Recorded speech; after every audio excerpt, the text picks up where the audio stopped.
जय सीताराम जी। भगवत संबंध के रिश्ते भाव, उनमें शंख, वात्सल्य और माधुर्य, रिश्ते जितने भाव हैं, भगवत संबंध जितने भाव हैं, तो उन भावों में तीन प्रकार के भाव हैं। भगवत संबंध के तीन भाव हैं और तीन भाव प्रधान क्या है? तो तीन प्रधान भाव है शंख, वात्सल्य और माधुर्य। यूं तो भगवान के साथ होने वाले सभी संबंध उत्तम ही हैं, परंतु इनमें इन्हीं तीनों की विशेषता है। इन तीनों में भी माधुर्य भाव परम भाव है और वह रहस्य रस है जो भगवान के शंख और वात्सल्य भाव से परिचित नहीं, इन मधुरतम रस में उनका प्रवेश नहीं हो सकता। मधुर भाव क्या है? तो मधुर भाव आत्मा का आत्मा में रमण। जब आत्मा का आत्मा में रमण होता है वही मधुर भाव है। भगवान की अपनी आत्मस्वरूपा एवं अंतरंगा शक्तियों के साथ जो भी भगवतमय ही है दिव्य क्रीड़ा, आनंद और प्रेम का संयोग, त्रिगुण से परे, प्रकृति से परे, जो आत्मा का आत्मस्वरूप ही रस है, उसका आस्वादन उसे उज्ज्वल रस भी कहते हैं। इस उज्ज्वल रस में एक होने पर भी दो प्रकार की अवस्थाएं दृष्टिगोचर होती है, एक मिलने की और दूसरे विच्छेदन की। तो भगवान से मिलन और उनके साथ रास क्रीड़ा का अवसर मिलने बिरले ही भगवानों को मिलता है। उसे चाहने पर भी गोपियों को पदरस हृदय में धारण किए बिना कोई नहीं पा सकता। अधिकांश लोग ऐसे ही कहते हैं, अधिकांश लोग ऐसे ही हैं जो भगवान से बिछुड़े हुए हैं और यदि चाहे तो इस बिछोह के द्वारा ही भगवान के उस दिव्य रस का लाभ कर सकते हैं। बिछोह के मार्ग में भी कई बाधाएं हैं। इन मार्ग का साधक पद पर निराश हो सकता है।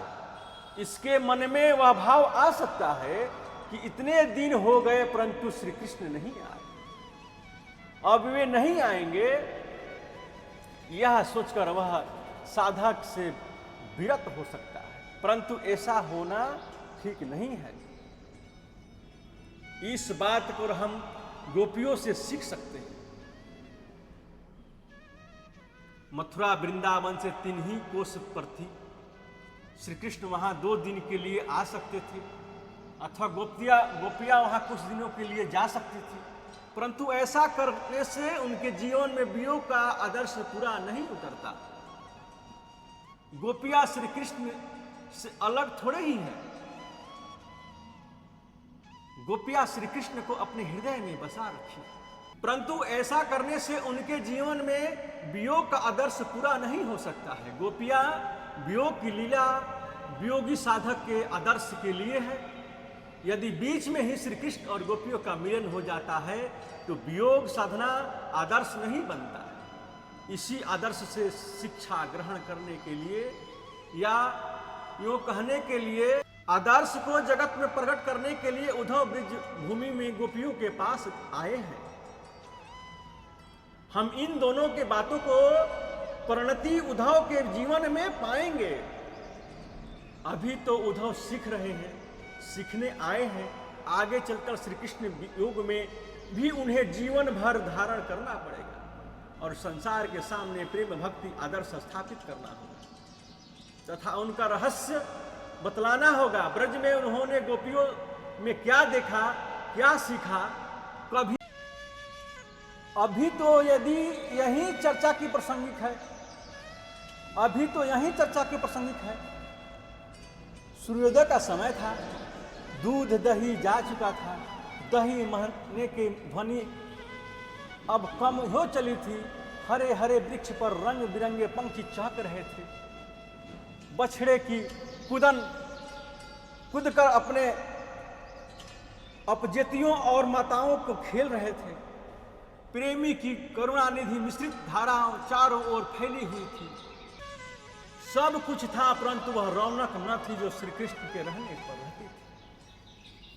सभी की आंखें किसी ओर अन्वेषण कर रही थी।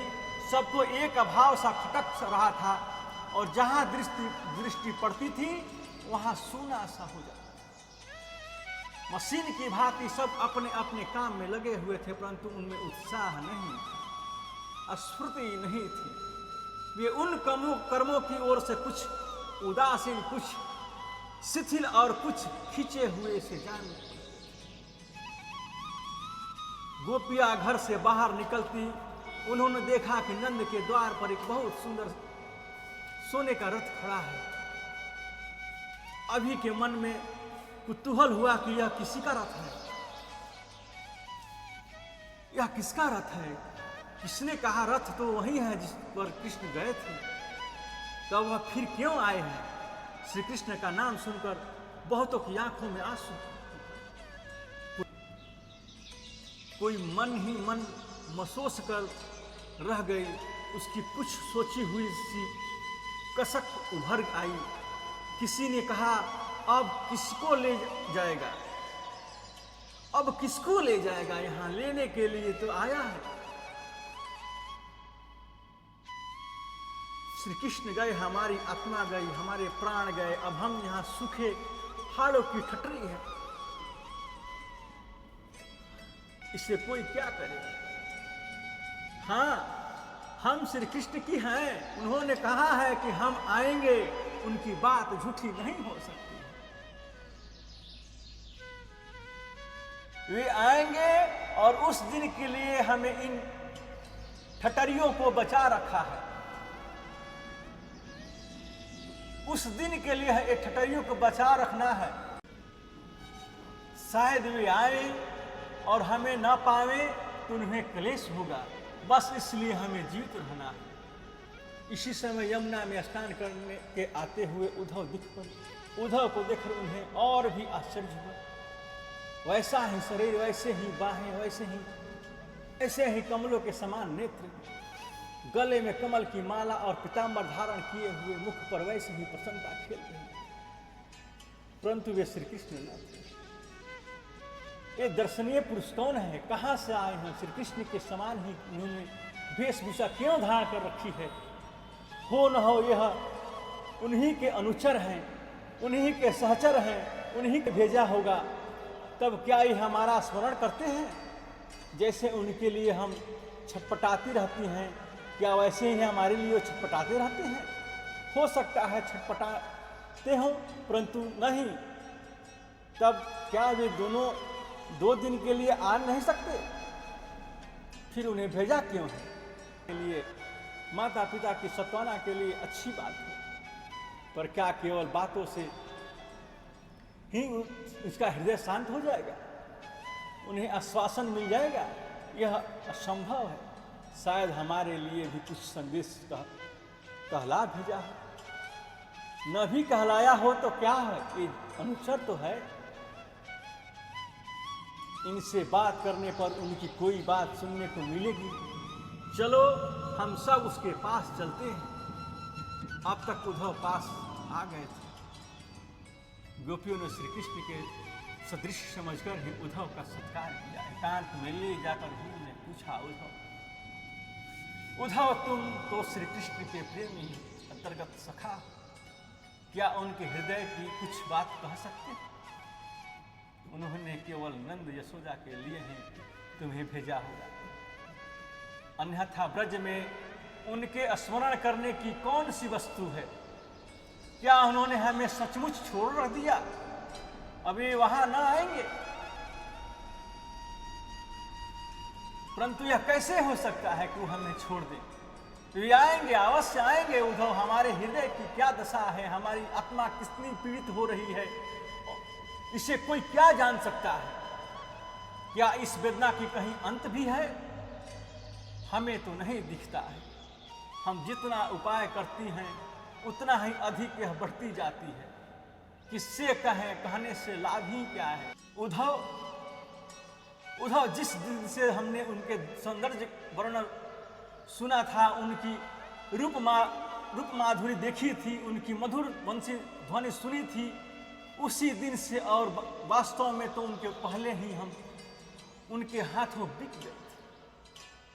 उन्होंने अपनी प्रेम भरी चितवन में मंद मंद मुस्कुराहट से अनुग्रह भरी भौहे के इशारों से हमें स्वीकार कर लिया। वे स्वीकार ना करते फिर भी हम उन्हीं के थे, उन्हीं के हो चुके थे। परंतु जब उन्होंने स्वीकार कर लिया तब तो उन पर हमारा हक बनता है, हमारा दावा हो गया। चाहिए तो यह था कि वो हमारी इच्छाओं के विपरीत एक क्षण के लिए भी हमसे अलग ना होते, परंतु हम अपनी नहीं चाहती। हृदय से चाहने पर भी उन पर कोई दबाव नहीं डालती, उनसे कहती नहीं, परंतु हम उसी प्रकार उनके दिनों तक ढूंढ कर मरती रही। इन बहुत दिनों तक शांति से प्रतीक्षा भी करती रहती। यदि ये दिन शीघ्रता से बीतते होंगे, एक एक दिन पहाड़ से भारी होते जा रहे हैं, समुद्र से भी आधार होते जा रहे हैं। हम क्या करें, ये दिन कैसे बितावें। एक पल युग हो गया, आंखों से आंसुओं की धारा बहती ही नहीं, आंखों से आंसुओं की धारा रुकती ही नहीं। सब सुना ही सुना दिखता है, हमारा यह सुनापन क्या कभी बीतेगा ही नहीं। उद्धव, हमें अपने ये दिन स्मरण है जब हमारे प्रियतम, हमारे श्री कृष्ण गौओं को चराने के लिए जंगल में जाया करते थे। एक एक पल हम विलक होकर बिताती और हृदय हरता रहता कि हमारे उनके कमल से कोमल चरणों कांटे कुछ न गड़ जाए, उनके लाल लाल तलुओं में पीड़ा ना पहुंच जाए। उद्धव, हमारा हृदय जानता है, परमात्मा इन बात का साक्षी है कि हम जब उनके चरणों कमलों को अपने कठोर हृदय पर रखती थी तब हमें बड़ा डर लगता था कि कहीं चोट ना पहुंच जाए। वे जब गौओं को चराने के लिए जंगल में जाने लगते तब हम नंद के दरवाजे पर पहुंच जाते, रास्ते में जाकर खड़ी हो जाती और जब तक वे आंखों से ओझल न हो जाते तब तक एक टक उन्हें देखती रहती। काम करने के लिए घर लौटती तो काम काज में मन नहीं लगता और करते समय भी ऐसा मालूम होता कि मानो वे हमारे सामने ही खड़े हैं। हम धान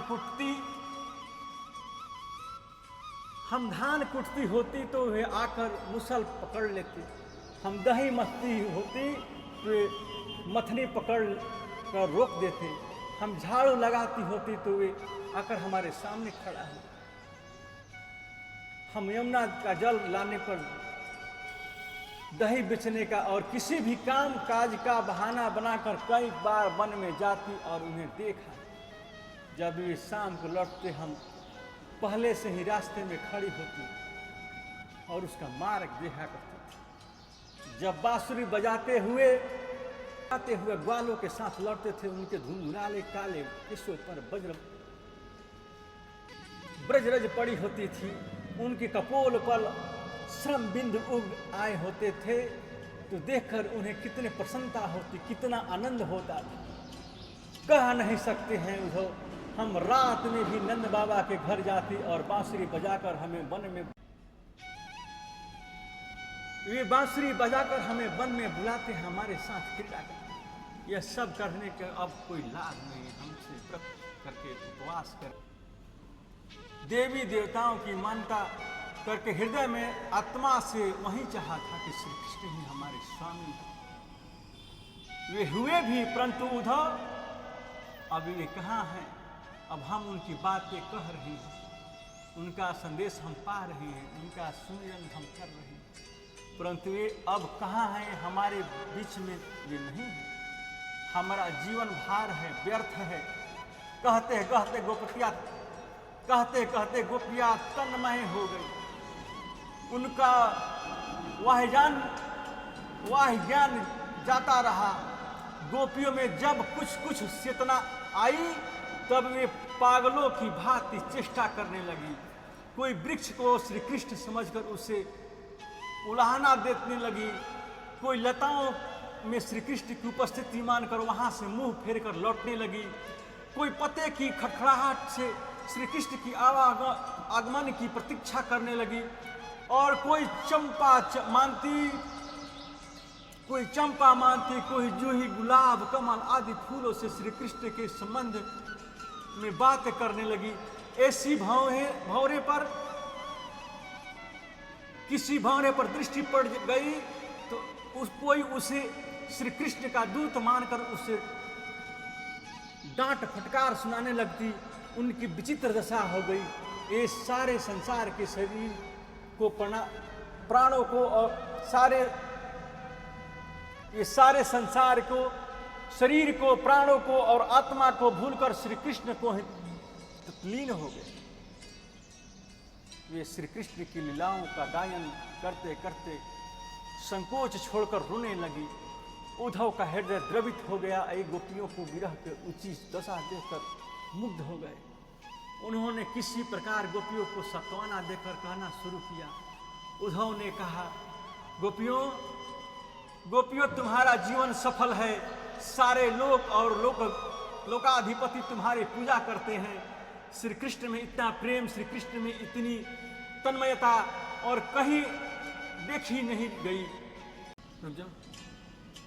बड़े बड़े दान, व्रत, तप, होम, जप, स्वाध्याय, संयम और दूसरे भी कल्याणकारी उपायों से भगवान श्री कृष्ण की भक्ति प्राप्त नहीं हो सकती।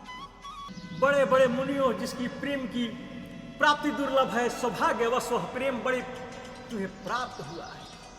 भगवान के साथ तुम्हारा यह संबंध हुआ है, यह बड़े ही सौभाग्य और तपस्या का फल है कि तुम लोगों ने अपने पुत्र, पति, स्वजन, देह में तुम्हें सर्वात्म भावी की प्राप्ति हो गई है। तुम्हें हर जगह श्री कृष्ण दिखते हैं। तुम्हारे पास भेजकर श्री कृष्ण ने मुझ पर बड़ा ही अनुग्रह किया है। मैं तुम्हारे दर्शन से धन्य हो गया हूँ। कल्याणी गोपियों, उन्हीं ने तुम्हारे लिए जो संदेश कहा है मैं वही सुनाता हूँ। यह सुनकर तुम्हें बड़ा ही आनंद होगा।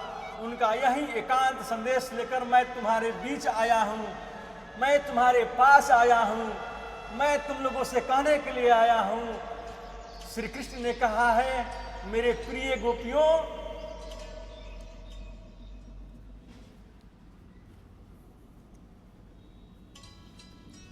श्री कृष्ण ने कहा है, मेरे प्रिय गोपियों, मैं कभी तुम लोगों से अलग नहीं रह सकता।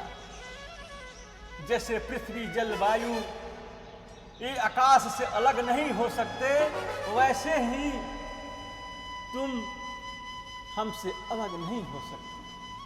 तुम्हारा मन, तुम्हारा प्राण, तुम्हारा शरीर, तुम्हारी इंद्रिया, तुम्हारे गुण और जो कुछ भी तुम हो, सब मुझ में है। मैं सब का आश्रय हूँ।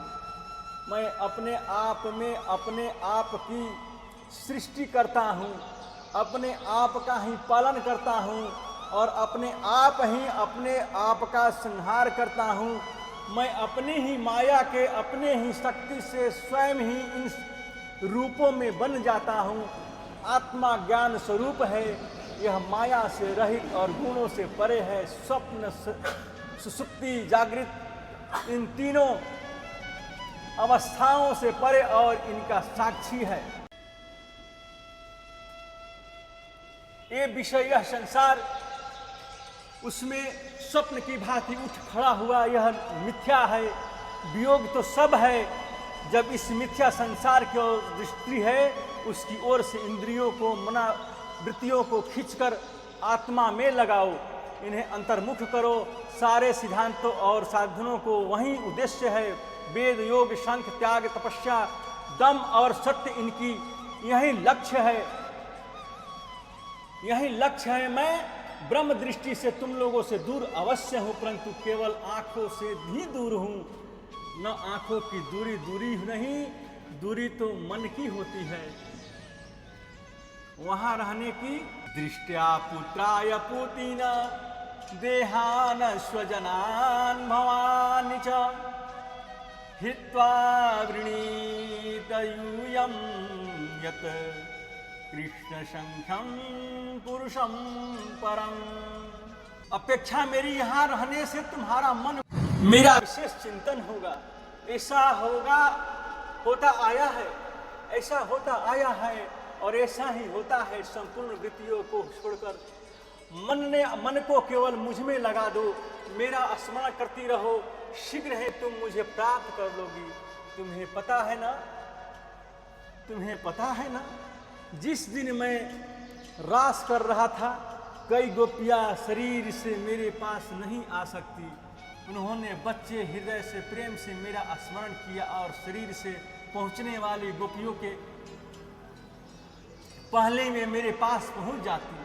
मैं तुम्हारे पास ही हूँ, तुम्हारे हृदय में हूँ, तुम्हारी आत्मा के रूप में हूँ। वियोग क्या वस्तु है, इसके लिए पीड़ित होने की क्या आवश्यकता है। मुझे ढूंढो मत, मैं अनुभव करो, मैं तुम्हारे पास हूँ। उद्धव इतना कहकर चुप हो गए। अपने प्रियतम का आदेश, अपने प्राणों का संदेश सुनकर गोपियों को बड़ा आनंद हुआ। वो आनंद के मारे विभोर हो गए। उनके संदेश से उनकी स्मृति ताजी हो गई। वे प्रसन्न होकर उद्धव से बोली, श्री कृष्ण प्रसन्न है, आनंद से तो हैं, वे बड़ी अच्छी बात है। कंस और उनके अनुचर मर गए, जगत का बड़ा कल्याण हुआ। जैसे हम उन्हें देख कर प्रसन्न होती थी, वैसे ही मथुरवासी भी उन्हें देख कर प्रसन्न होते हैं।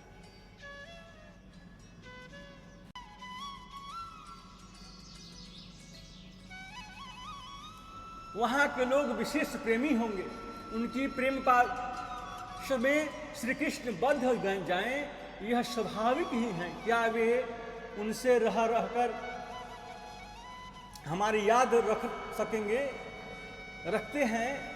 क्या उन्हें यह रात्रि याद है जब उन्होंने चंद्रिका और चर्चित वृंदावन में हम लोगों के साथ गा कर नाच कर रासलीला की थी?